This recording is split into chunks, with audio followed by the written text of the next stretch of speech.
PVC pipe bows. Trash or a dirt cheap way to get into archery?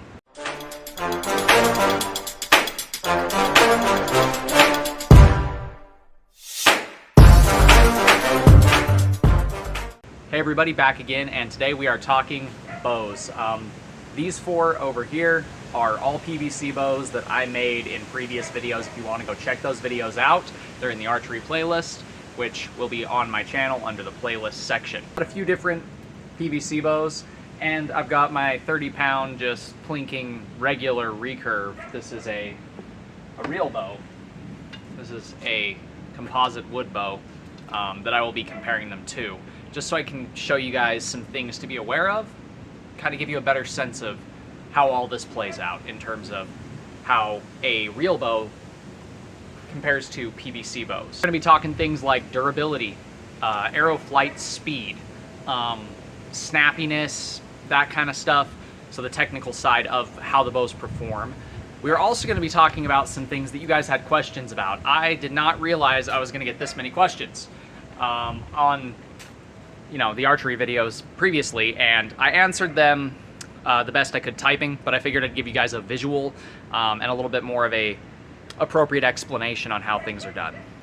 So this first one was actually really complex. This was a good question to pose, is the spine of the arrows. These arrows are spined for a 40-pound recurve bow. Out of a 40-pound recurve that I do have, I just need to put a new string on it, so I'm not using it for demonstrative purposes today. These are designed to be shot out of a 40-pound recurve, but they fly pretty well out of my 30-pound recurve as well. So first I want to demonstrate the main difference between a PVC bow and a regular bow. What I want to show here is the snap, the speed of the arrow flight, the speed of the actual bow releasing is a lot different on a PVC bow than it is on a traditional composite style bow. So let's just take a shot with each one of these so you guys can see the difference in release and power. We're going to do this one first, and then we'll show you the other one, and we'll cut a couple of different angles so you can see it from a couple angles.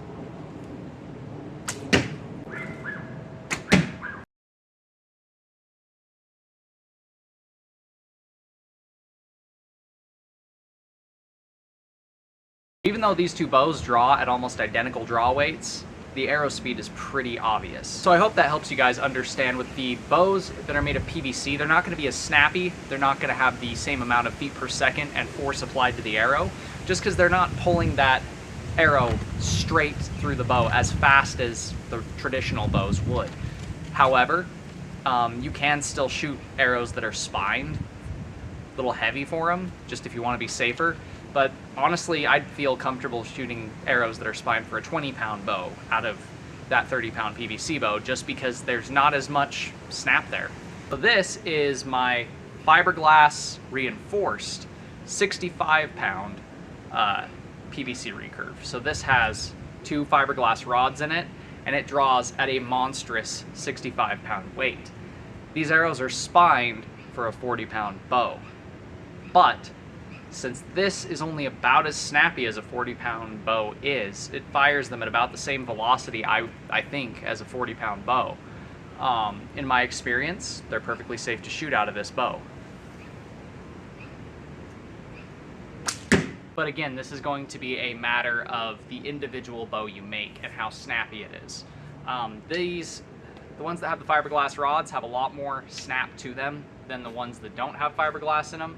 So if you're looking to make something that you're actually going to be using for more than just target practice, I recommend using those fiberglass rods. Now the second part to that complex question, how durable are they? I've shot this one between me and my wife shooting this 35-pound probably close to 1,400-ish times, and I don't have any issues. I haven't had a problem with the walls collapsing on it. I haven't had a problem with it deforming or anything. It's still the same shape as it was before, and as you can see, it's still drawing perfectly healthy. Everything's moving the right way. So as long as you aren't, abusing the hell out of them, they hold up just fine. I could see if you leave these out in the sun while they're still strung and they get really hot on a summer day, they could deform, but you can always reform them. And that's one of the great things about PVC bows. And to answer this question, you own a $25 heat gun, Even if it does deform, you can reshape it. As long as you don't overheat these pipes, you can reshape them many, many, many times over without having to worry about things. I haven't had any problems with limbs collapsing, even on the higher poundage bows I've created, but if you do, you can heat it back up and reshape it. No sweat. If you saw the videos where I made these bows, you would have seen how I created these arrow rests, and this is about 1,200 shots worth of wear on the handle. So the handle's actually holding up less well, and the arrow rest, than the bow itself, but that's easy. If I want to replace this, just take a piece of Velcro, tear that off, put the new piece of Velcro on.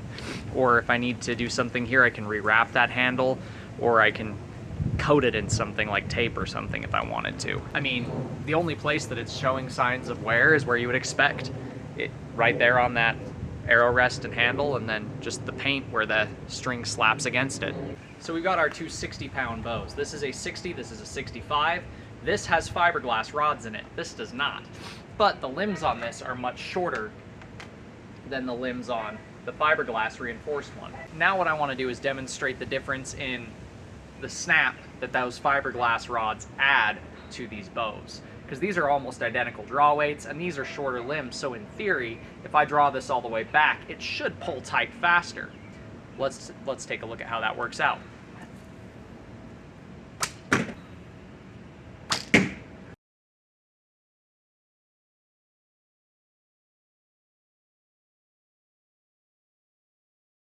You can clearly see the fiberglass rods add a lot of power to the way that this bow fires, a lot more snap in terms of release of the arrow, and that actually leads to a lot more accuracy. It lets those arrows fly a lot better than they do when there's not quite as much force as necessary.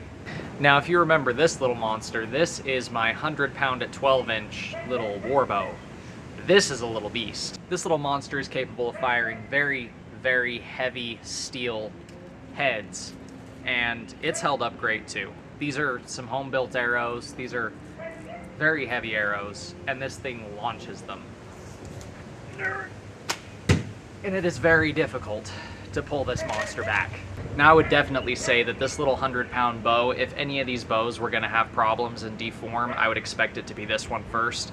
It has a single fiberglass rod that runs the length of the limbs down through the center, and then it's got these horsebow hoofing sections, I guess, on the ends here. And I would have expected for these to deform a long time before any of the other stuff. Just hasn't happened. I made a few videos on making a couple different types of arrowheads for this beast. We have a bodkin, we have a gig, and we have just a typical broadhead.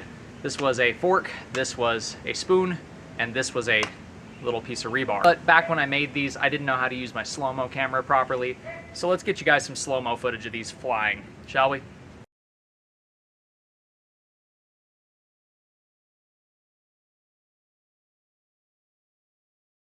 Now, I did also have this question asking what kind of knots I used for the wraps and for the arrow string, as well as what the arrow string is. This is just 550 paracord, just the cheap 500-foot 550 paracord that you can pick up at Walmart or any other store. 550 is plenty strong for using for a bowstring, at least on these bows. I haven't had a problem with the string breaking or getting weak or anything because, let's face it, there's not really much going on here. These are very simplistic bows to make, which makes them easier to maintain, which makes them more fun to keep shooting. Let's take this piece of twine, right? So where you're going to notch it on the bow, you're going to make a loop knot. So all you do is double the string over, so you have that bend, loop it around itself, and you pull that through that loop to create your loop knot. Once you've done that, you hook that on one side of the bow, and then about 2 to 4 inches, depending on the bow you're making. It's very case specific, and you're gonna possibly have to retie these knots 2 or 3 times. That's fine to get the string tension correct. But a general rule of thumb is 2 to 4 inches short. Bend that string again, and the top of that string when you're tying it off, so this should be pulled tight against the back of the bow. Measure this loop here 2 to 4 inches below that knocking point. Then you can set the bow back, string it, and you'll have a tight string. And you can adjust the length of that knot as necessary. Just undo the knot if it's a little too short or a little too long, and tie it a little higher or lower depending on what's going on there. And as for the knots here, this is what's called a weaver wrap. It's real simple. All you do is you hold your string up underneath it, tie a basic knot, pull that down. Repeat the process on the opposite side. So just flip it over, tie your knot, pull it tight, and then you flip it over, tie your knot, pull it tight, and that will wrap all the way up your handle. And when you do this, you want to start at the bottom and work your way up to the top. Takes a little bit more string than you would think, so give yourself a good 5-10 feet worth of string depending on how long you want this. But start at the bottom, wrap your way up, and when you get up to here, just tie those knots on top of each other instead of keeping that progression going where you're headed upwards. And as I showed you guys before, you just use a little Velcro right here to keep the arrows from smacking against the bow and hurting your PVC. But I hope that helps answer some of you guys' questions. I hope that gives you guys a little bit of a better understanding of what I was talking about in those comments. And if you have any other questions, feel free to drop them in the comments section below. I try to answer every comment that gets dropped on my videos. I try not to miss any of them. I try to communicate with my base as much as possible because you guys are the ones that make the channel grow. So I owe it all to you guys that I have this many subscribers already. That does it for today's video. If you guys like what you're seeing, do me a favor, do that thing right there if you already haven't. And until next time, God bless. Stay sharp out there. If you're looking for a custom sharp object, check out the Etsy store. I tell you guys, I've shot each one of these bows hundreds, if not thousands of times. Just look at all the holes in the target here on both sides. That'll tell you how often I've used this thing.